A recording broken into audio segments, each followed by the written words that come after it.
Hello, Assalamu alaikum and good evening. Welcome to another episode of the Classics Show. I am your host, Shabnum Riaz. As always, it's a pleasure to be here, to be able to take time to talk about those things in life that we need to talk about, to sort of unwind. We are progressing so quickly throughout life that we need to, you know, as they say, stop and smell the flowers. That's something we need to do. We need to apply the brakes somewhere. And actually, when I host this show, that's what I feel that I'm doing. I'm applying the brakes, and I get to talk about things that I usually don't get to talk about during the week.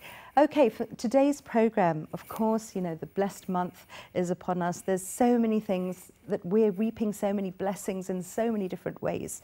But there's also something else, you know, inner peace. Let's talk about inner peace. Let's talk about spirituality. Let's talk about another level. The fasting and the feasting, these contradictory things that are going on. What is it we're really seeking? What are we really looking for? Okay, so, you know, to talk about today's program, I'm very, very excited to introduce a person who will be able to give us a lot of in-depth, you know, sort of insight and tell us maybe the answer to many questions that many of us have been seeking. I have with us today Sahibzada Asim Maharvi Chisti, Chairman of Sufi Studies Center, Chistiya Ribad. Thank you so much for joining us here today. Well, thank you very much for inviting this humble dervish. It is a pleasure, and we are looking forward to learning a lot from you. Please tell us a bit about yourself. You're also teaching in the Ohio State University. You're teaching Sufism? Yes, I teach spirituality in Islam, Okay. Sufism, history of civilizations, humans' attitudes and emotions at different universities. Well, for the last 3 years, I was engaged with the OSU, Ohio State University in Columbus. And before that, for 1 year in Berlin, the oldest university of Humboldt. And before that in Denmark, and then in Pretoria, South Africa. Right, so that's sort of a whole spectrum of many, many different places. How were you received? How were your teachings received in different places? What surprised you about, you know, different places that you were teaching in? The surprise is that there is no surprise. There is the unity behind this apparent multiplicity. This is the discrimination of the mechanical mind when we discriminate people in language, in race, in caste, in religion, in philosophy. In the garden of the mystic, there is no I, he, she, we. So it's all we. So this whole spirituality, or this whole pursuit of spirituality, actually is from a journey from a lower conscious level to a higher conscious level. You are at a lower conscious level and you are experiencing different discriminations. But as you go and grow towards the higher conscious and the highest conscious and the pure conscious, we have different sort of people, different groups of people. There are people who go for the words only.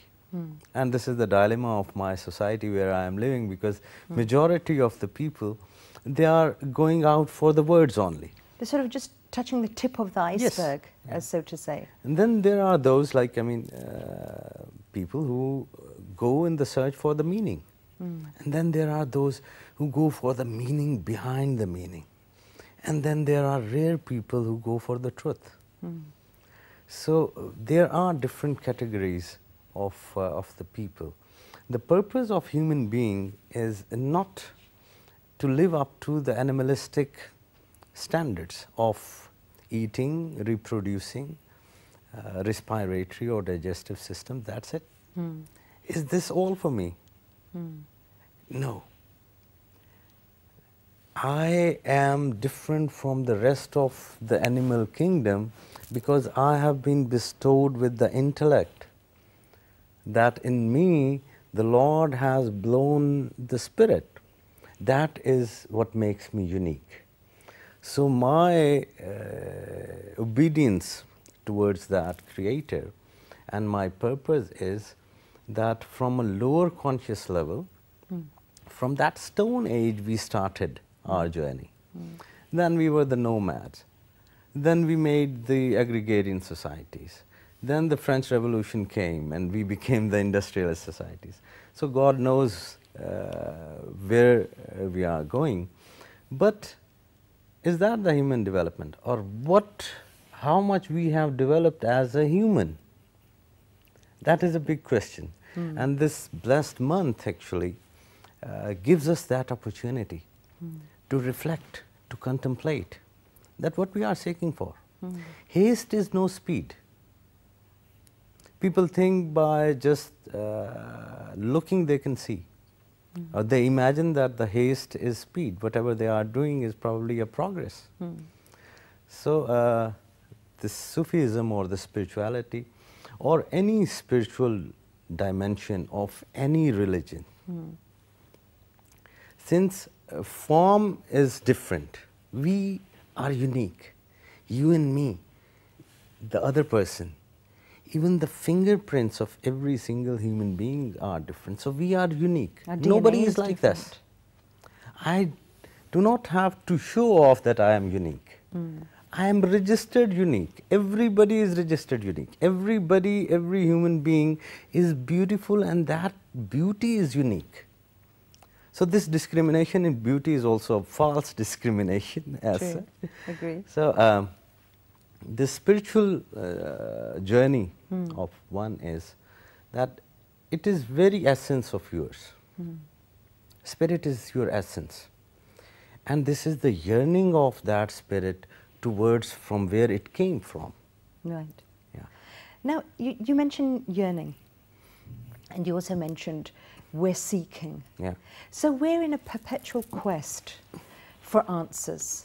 Many of us realize that, and on a conscious level we can grasp it. We're looking for something. Sometimes we don't even know what we're looking for. True. But we know that we don't have it.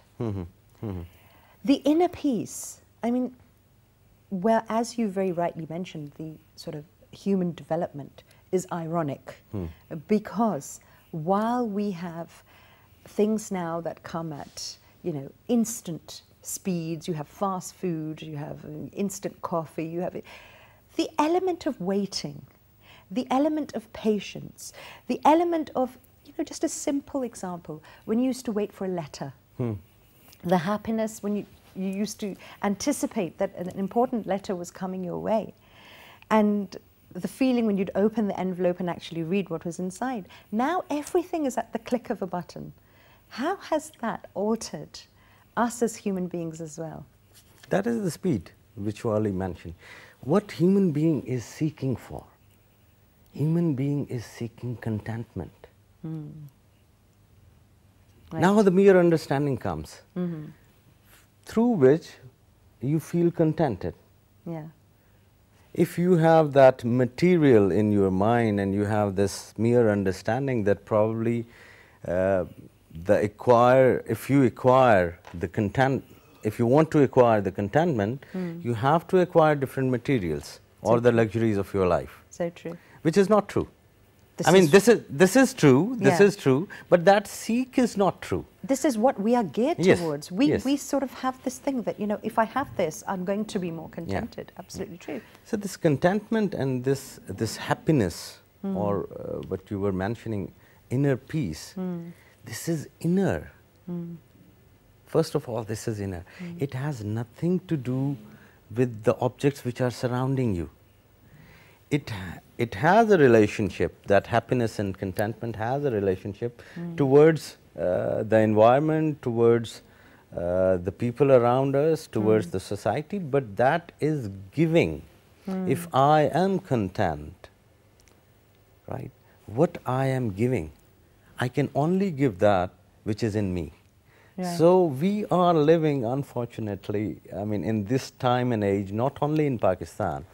I've been lucky enough to travel 74 countries, and this is a global phenomenon. Humans are remarkably same. Amazing, and that is really, that fear, that stress, that anxiety, that depression, despair, we have the same feelings. The common denominator. Yes, the common denominator. Yeah. This is who we are. You were speaking about contentment. Yes. As I write poetry, I have a poem that I've written on contentment. Please, I'd like do to share that, and then we can talk about that as well. Okay, so this is a poem I wrote quite some time ago with that same quest in mind, that what exactly is contentment? Is he the more contented who builds an empire but lives in fear of losing it? Wow. Or does nature bestow kinder blessings on one who owns nothing much but a simple heart filled with the love of another? Is the wind more at ease, sweeping through empty plains, or does it yearn for covered fields full of coloured petals to caress?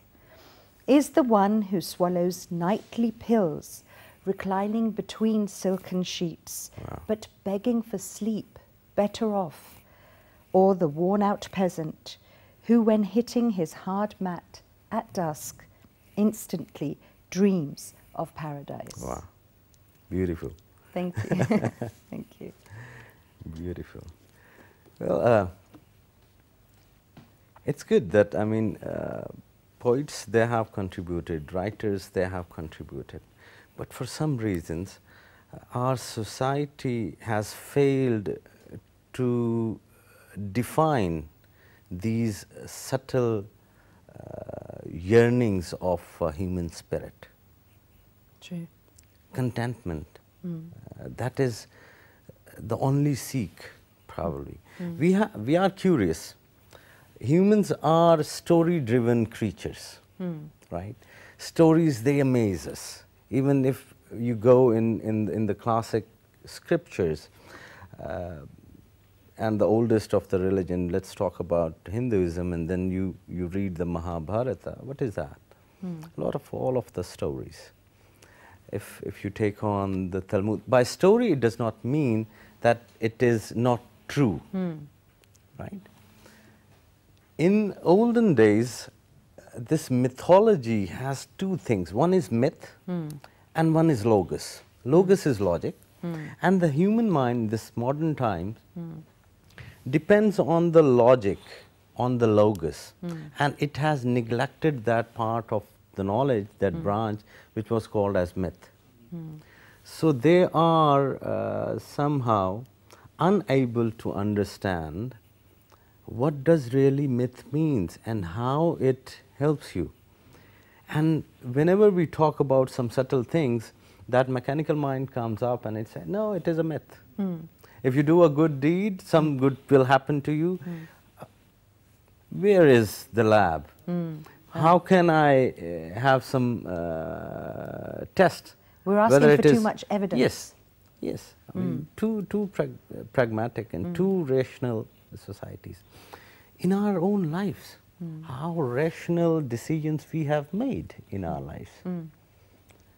So rationality is good because that teaches you how to behave in this tangible physical reality which we call and which we experience on this planet Earth, whether it is between the human beings or it is between the planets or the cosmic bodies or whatever is the present in environment. We yet have to define, we Muslims have to define rizq. Now I'm coming back on the contentment. Sustainability. Whenever it comes to us, for the Muslim, whenever we pray before Lord for the rizq, in back of mind is only our stomach. Well, the Sufis says that there is rizq, means there is food for the eyes. There is food, the good speech is food for the ear. I mean, so we have to define what we are looking for. Otherwise, we're going to keep on taking those pills and pretending to have a very good sleep in silk sheets, as you have written in your poem. But we will not be achieving that contentment because we are not looking inward. There is a world inside me. I mean, I know how to drive the car, but I do not know who is driving me. What forces, what emotions, what attitudes are driving me. I have no, I never paid any attention towards that. And this is the crowd mentality. A mechanical mind is going that, okay, if a lot of people are doing this thing, it must be good. It must be right. So it must be something, why Yes. are we missing out on this? Okay, something that I think that there's a lot going on inside.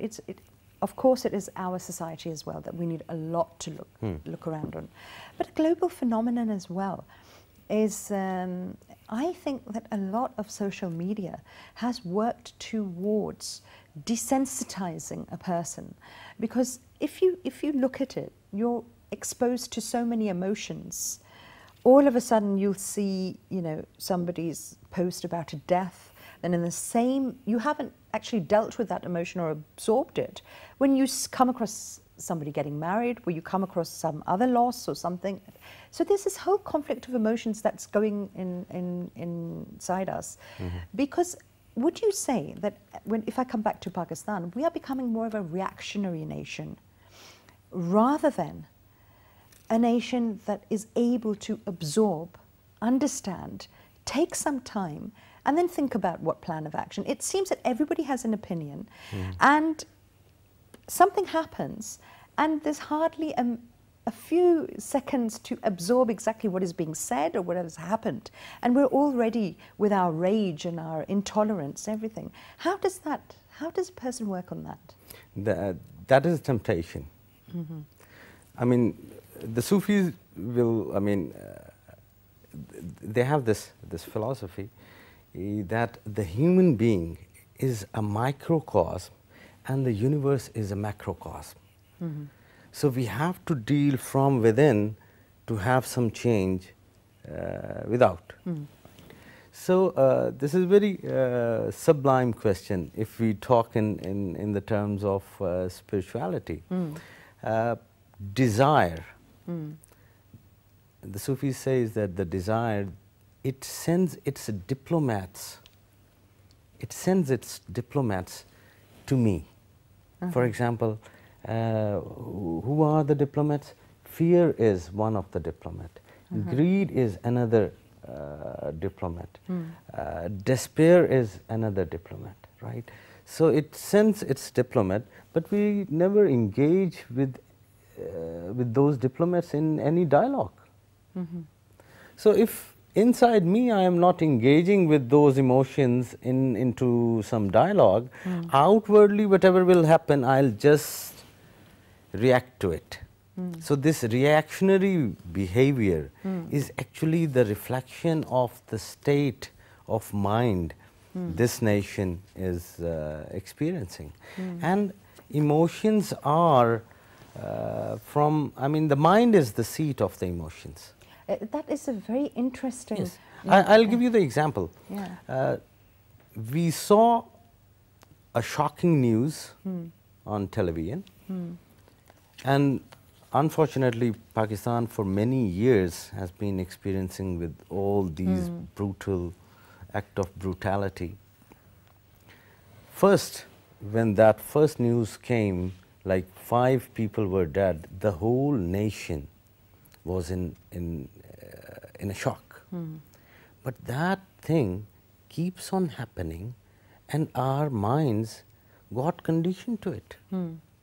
This is very sad to say that Alhamdulillah, Alhamdulillah, praise to the Lord that now there is peace in our country. But if we go like 3-4 years back,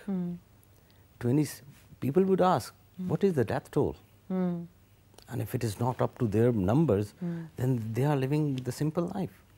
So this mind has this ability that if you keep on repeating different messages, they lose its importance. Right, absolutely. Hazrat Moinuddin Chisti Ajmeri said, mere talk of God and religion will not take you far. Mere talk of peace will avail you not. So when it remains to the mere talks, we are not going anywhere. no matter how much we are repeating it. That's absolutely true. And you know, one thing I used to think was that any religion, we all are ambassadors of our religion. Yes.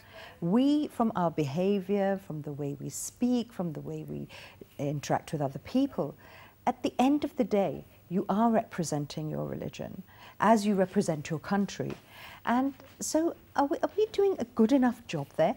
Because people, in the early days when Islam was, you know, being spread all around the world, and that Muslims had a code of conduct, the way they spoke, the way they behaved, extremely polite, regarding other people as well, etiquettes, all those important things that fine-tune a person, a human being, and set you aside from the crowd, something that's so attractive. True. Why is that something that we are not focusing on now? Our focusing is more on the sort of the part of our religion that of course is very important as well, but we're not letting that seep through and come inside and actually touch us from the core of our being. Well, this is because, I mean, we do blame certain things on the West, and we do blame certain things on some other parts also. But never blame ourselves. Yes, never blame ourselves. But in this case, this is a very recent phenomena. This definition of religion is basically a Western definition, in which it becomes only a code of laws or jurisprudence. What to do, what not to do. Heaven or hell, or sin or good deed, or virtue or vice. If you ask, or if you present this definition of the religion, even to a Westerner 100 years ago, he would probably fail to understand what you are talking about. Because religion is a code of life. That philosophy, that ideology, you actually weave the whole fabric of your life. You cannot, I cannot, nobody loves the jurisprudence. How can you love a law? I can love a lawmaker. I can love a divine creator who sent those laws. But it is not possible for a human being actually to rise in love with the law only. So when we have compartmentalized religion to jurisprudence only, what we have done, that we have sort of pushed out the rest of the religion from ourselves. And that is that it is very easy to practice Islam in non-Islamic countries, probably. We have become the judges over here. That's a very, very important point. We have become the judges. We have become actually the judge, the jury, and the executioner. Yes. Unfortunately. And that is why this is happening, because as I said, that we never got into dialogue with what is driving us, right? There is a lack of critical thinking in this society. Our curriculum is not based on critical thinking, which is promoting this awareness in the youth, that it's not that you listen to something and then you act. A very tragic incident happened in one of the good institutions in KPK. Yes, exactly. So that is the crowd mentality. That is without any critical thinking. So frightening. Yes. That, you know, this incident happened. Yes. The reasons behind it, why, you know, how was it so easy for a group of young men who were at university level to be incited in such a way that they, as in our religion, you take the life of one human being and you have murdered the whole of humanity. Yes. You save one life and you've saved the whole of humanity. True. These are the things that it's extremely frightening to think. It is. That people are being conditioned this way. And these are supposed to be the future generation, the people who are going to take things forward. Yeah. Well, there is no EQ There is no emotional content, and now, I mean, the modern world is even going for the spiritual content, right? There is no such that thing. And these are the examples which tell us that how easy it is to actually manipulate the human mind through emotions. Because they're not used to questioning. Yes. They're not climatized to it. In fact, in our society, when a child asks too many questions, people get offended. Yes. At schools, it happens. Teachers will say, I just said it's right, it's right. Yeah, true. Parents will even do that. Because I said so, I said so. Yeah. Well, in my own tradition, we are not encouraged to ask the questions. And I'll give you a very, a beautiful example, since it is the classic show. And the classic ghazal master, Ustad Mehdi Hasan Khan Sahib, he tells about his life. And he tells that he with his two other friends, they went to some village to a mastro to learn the music, to learn this classic, semi-classic music. And when they go there, the master said that instead of giving them some lessons of harmonium or tabla or some ragas, he sends them to a wrestling club to learn and to become the pahlwans, the traditional pahlwans. Very interesting. Now this is very strange. And the Mehdi Hasan Khan Sahib said that my other two fellows who were with me, they thought that we came here to learn a very subtle form of art, and this master of us doesn't know anything, probably that's why he's sending us to such a gross activity of wrestling with human beings. Yeah.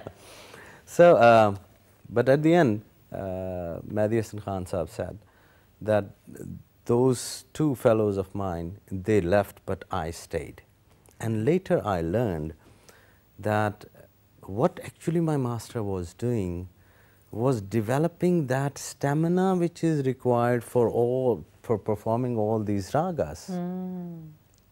Amazing. So the questions are good, but there is an art of listening. Oh, yes. And in our society, I mean, we have debating societies, we are teaching everything. We are teaching how to speak, power of speech. The Sufi says that there is power of listening. Silence. Silence, that inner silence. That will bring me to a poem I wanted to share. Wow. Rumi's poem. And as, of course, you know, he is so well known all over the world as well. The West also can, you know, they can understand and they can connect with Rumi, which is wonderful as well. As you said, the listening aspect is something I agree with you totally. Rumi says, deafened by the voice of desire, you are unaware the beloved lives in the core of your heart. Stop the noise and you will hear his voice in the silence. Again. This reminds me of, I mean, I don't know if you have the time to in the program or not, but since it is a very relevant sort of a story, the Sufis have this problem that they won't talk directly, because when you talk directly there is a slight thing that you might hurt people somewhere. If you name them, if you mention them, right? So they adopted this, what they call as hikayat goi, the storytelling, the Sufi tales. So it is back in my university days when I was studying in Central Asia, in Kyrgyzstan. There is a world's second largest lake, Issyk-Kul. Issyk-Kul is the name of the lake. So we decided to spend one day over there. And we rented a car, and there was a very old Kyrgyz man. One can probably think of that he is one of the remains of Halaku Khan's or Changiz Khan. The same features, the same looks, the very wise eyes. And he was our driver. And we went to that lake, and we were preparing for our barbecue. And there are different streams that enter to that lake. And the voice, the sound of water was so much that we have to shout to even say something to each other. Suddenly, that driver, that old man, he was sitting with another local, and they didn't know that we know the Russian. So they were talking in the Russian language. Okay. And that old man said that, you know, the babies of this bird on this highest branch of this tree, they are waiting for their mother to come and feed them. Now I am listening to him. Okay, how a person can tell in such a sound? I said, come on, we have such a pseudos back in Pakistan also. This thing usually happens. That thing happened, we are wrapping up, and on our way back, we stopped at a coffee shop, and I found that old man standing before me. When we came to that cash register, and he was about to take the money to give it to the counter, few coins they dropped on the floor. And if you drop a coin on the floor, you know that sound? Yeah. Drrrr, While it wells until it falls yes. down, right? There was a pin drop silence, and there was a music. I mean, music was there, but all of a sudden I felt that everything has stopped. And that old man looked back at me and said that the ears used to listening the sound, rattling sound of iron, are unable to listen to the sweet melodies of the birds. And I was shocked. My ears are not used to listen to what nature is saying to me. We are so much conditioned. Yes. Sufis and sultans, they always had problem. And what was the problem? Because the Sufis, since these were all the monarchs, the Sufis were the only representatives of the oppressed people.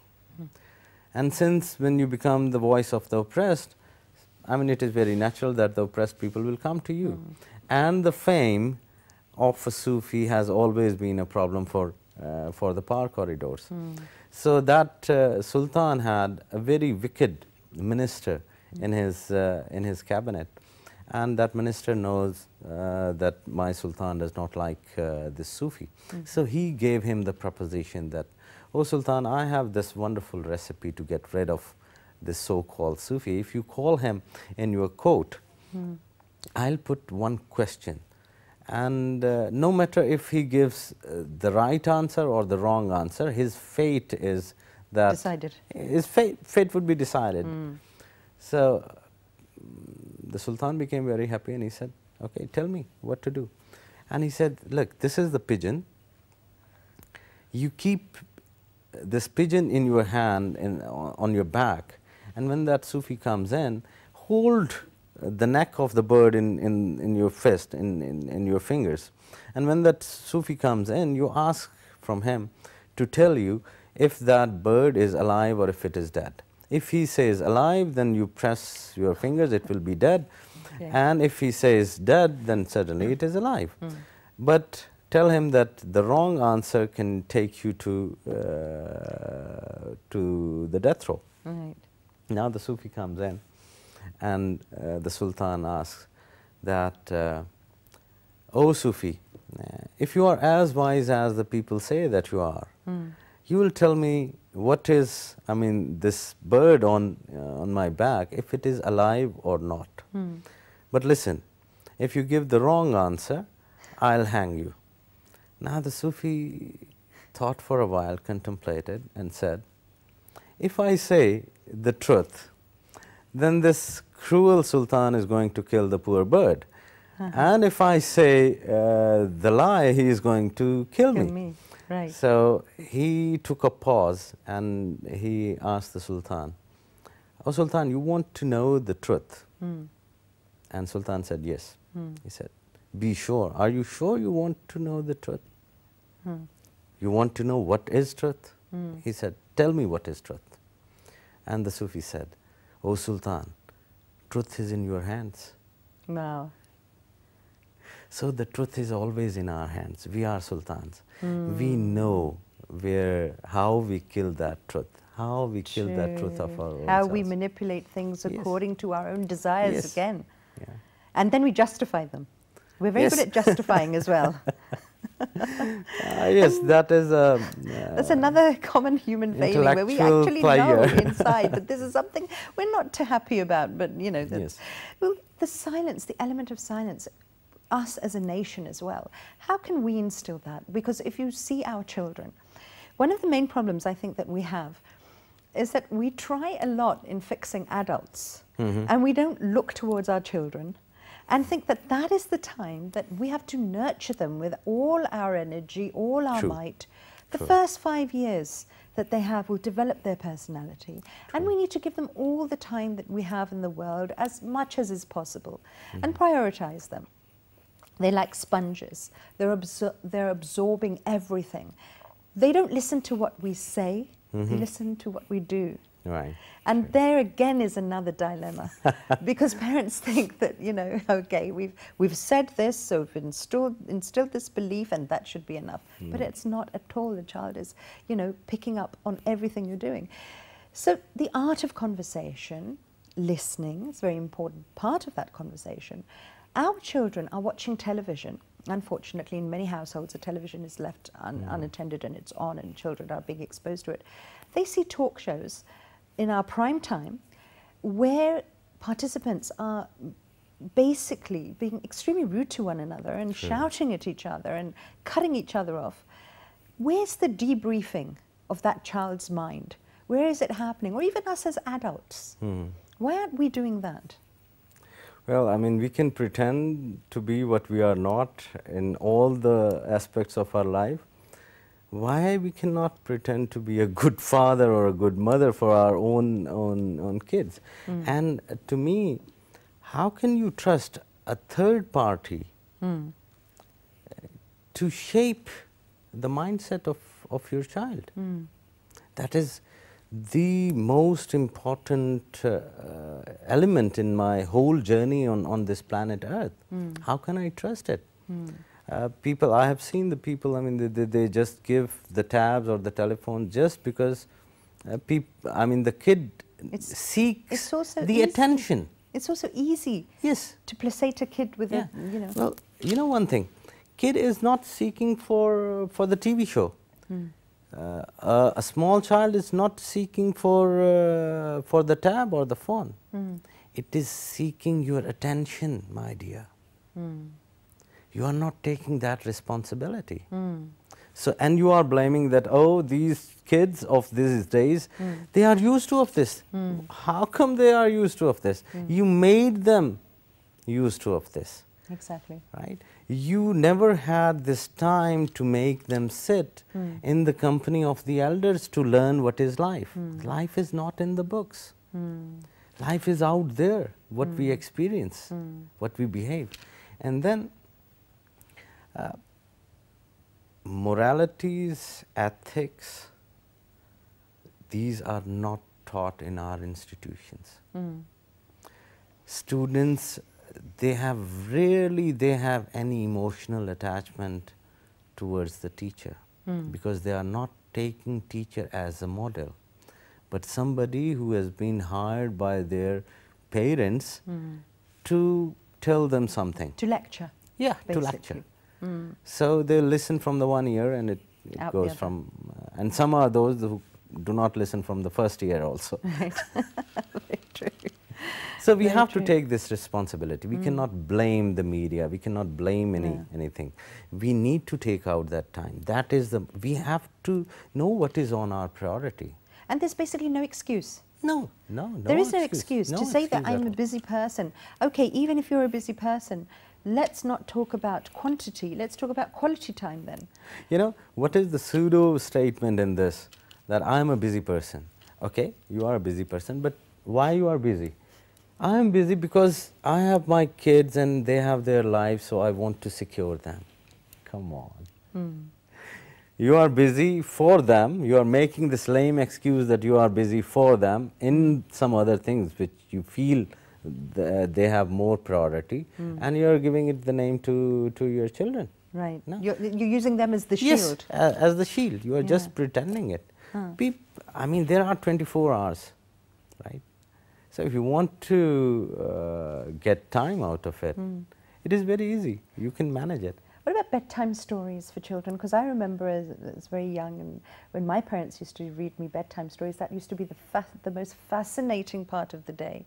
This is the oldest the tradition of passing the knowledge. These tales, the bedtime tales or the stories. Right? As I said, that we are story-driven creatures. And since from the early childhood, look at, I mean, if you recall your memory, what those stories were about. All about the life, all about the morality, all about the ethics, all about the good deeds, all about the personification of a good character. And I've never ever forgot anything that I've read in childhood. I'll forget what I'll read now, but at that time, I can even remember the pictures. Yeah. But now, if you come across with a small kid, that probably going to tell you about Ganesh or Hanuman or something other like, because they are looking at the cartoons. Look at, I mean, this aspect of our society also, that we are not doing anything for our kids. Have we made any comics? Yes, exactly. From this land for our children to groom them up? No. Everything is rented or hired. Right? Cinderella comes from West. Majnu comes from the Arab lands. I absolutely agree with you. We don't have any, I mean, people are not taking out the time to write for children, to work with them, to work for them, because it does not, unfortunately, very sad, does it seem to be a marketable place, whereas your biggest investment, people, it's again the ironies of the human nature. I mean, it's just goes towards infinity. We are working on putting all that money in our bank accounts, thinking at the end of the day that, you know, this is going to help our children when we're not here anymore or whatever. Whereas the biggest account that we need to invest in is themselves, their emotions, their mind, the way they think. Yes. We have the attachment towards the material. That is from where we have to detach ourselves a little bit, and we have to attach ourselves with the humans. Yeah. I mean, look at all these prayers of the Muslims. It is all about we. But now there is no we. I am I, he is he. That's so true. Right? Even in that unit of the family. Definitely. There is a big ego. Yeah. No sacrifice. No sacrifice. Selfishness. Yes. This is I, big I. This suits me. This is better for me. I'm happier this way. Yes. The sharing element. Yeah. You know, that as well. Okay, another verse I wanted to read from Rumi. And this is something that also I've thought about, that we are loyal to our Lord, we are loyal to our worship. What about our work? The professions we choose, the careers we go into? Or not even that, you know, anything, a task that we are assigned to do. That's also a reflection of us. That's also a reflection of ourselves. We're pouring our spirit and our soul into that as well. Why are we not loyal with that? So Rumi says, if you want to do real work, give your whole heart to it. Nothing happens just by talking. A drop of water inside the house is better than a gushing river outside. Wow. Rumi is master. He knows the art to actually sum up a whole philosophy in 3-4 lines. Just, a verse. In just 1 or 2 couplets. It is the beauty and the wisdom of a Sufi that how it. There is only one example in the entire Islamic history where the Prophet Muhammad sallallahu alaihi wasallam ordered to demolish a house of worship. And that house of worship is called as Masjid-e-Zarrar, and it was called as that this is the mosque of hypocrites. Why we are not sincere? That is the thing. We are hypocrites. We are living in this hypocrisy all the time. Fakeness. Fakeness. Why in our society? I believe in something. Yeah. I believe in Sadiq and Sadiq al-Amin, right? But where is that truth in my life? True. That is the hypocrisy. Yes. I say something else. I believe something else. I act in totally opposite way. I mean, from the childhood, we have been told this thing that speaking a lie is a sin, is a bad thing. Nobody taught me how to speak the truth. Right. Parents, they teach their children. Now, this is very subtle thing, madam. A door was knocked or the bell was pushed by someone, and a boy comes out, and the gentleman says that, "Is your dad here?" And he goes back and he asks from the father that, "Oh, that friend of yours is there, he's asking about you if you are there." And the father says, "Tell him I'm not in the home, he can come." So we are teaching what? We are teaching them the art to lie. We are not teaching the youth to speak truth, because we are not true. Absolutely. If I say something bad on, I mean, this is a national TV channel, and if I abuse somebody, like for example, if and we have seen these examples not on Pakistan television, but on the private TV channels where the speakers or on the one program, they just start getting abused, and some people get the violence also. What is this? If my bad word, I am a creation, right? I'm a makhluk. If my bad word has that intensity that it can provoke you to stand up and hit me, it can occupy your mind for the rest of the week or for the month that that person said something bad about me. What happens to us when we listen to Quran-e-Kareem, when we listen to Hadith? The pure words of the divine words of the Creator. Does something happens to us? Do we take some lesson back in our lives? We keep on listening to the Imam in the mosque, but the moment we take a step outside of the mosque, everything is gone. Exactly. That's so true. Asim Sahib, thank you so much for being with us here today. This is a subject that is endless, and it's so absorbing that you want to keep falling into that depth of knowledge, and so that you can acquire so much. And I'm sure that all the viewers that have been able to watch this program will also find it really, really spiritually rewarding. Thank you very much. Thank you very much for inviting me here. Our pleasure. So that's the end of today's program. The program was about inner peace, spirituality, and, you know, Sufism as well. All the things that we're missing, all the things that we need to be mindful of. You know, it's not just taking life at a superficial value. Let things absorb, listen more, listen to all those things that we are, you know, unable to hear because we're not taking the time. Slow down a bit. I think that's one of the more important things as well. So until next week, stay happy, stay healthy. Bye-bye.